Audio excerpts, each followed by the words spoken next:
Unsa may top 5 things I wish I learned katong beginner pa jud ko. Number 1, pag-anad-anad na og walking and jogging aron dili ma-shock imuhang paa, nikalit lang ka og tangas og bungkid. Number 2, increase protein intake.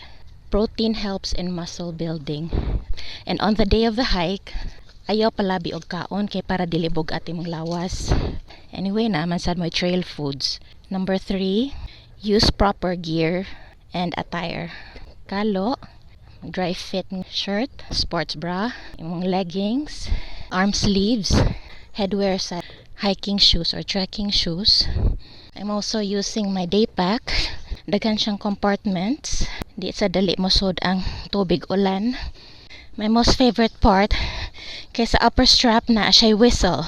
In case masaag ka, gamita ang pito and malocate dayon ka.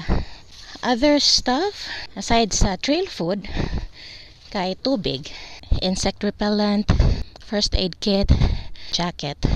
Natanan nimo kung say masud nimo sa bag and kung say makaya nimo og dala. Number 4, get a responsible guide. At least find someone nga professional enough to ensure your safety. Pangita sad og review sa mga tao online regarding a particular trail or bukid. On the day of the hike, slow, steady pace. If in case mo saka na mo assault na mo and medyo taas-taas ni siya nga tikang, pangita og laing agianan nga gentle slope. Don't forget to breathe. Kung lapad gani ang trail, pag zigzag aron dili dali ka poyon.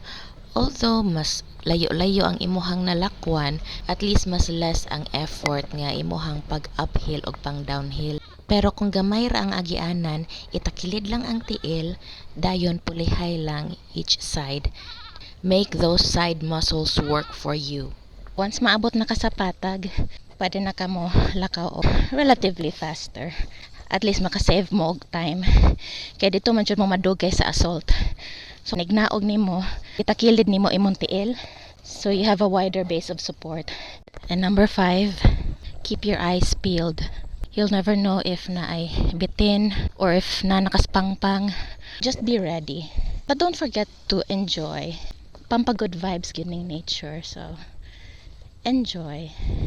And as a bonus tip, ayaw paduolog maayo sa imong kauban. In case maslide siya or ikaw may maslide, ayaw pangamong og laing tao. Keep your distance.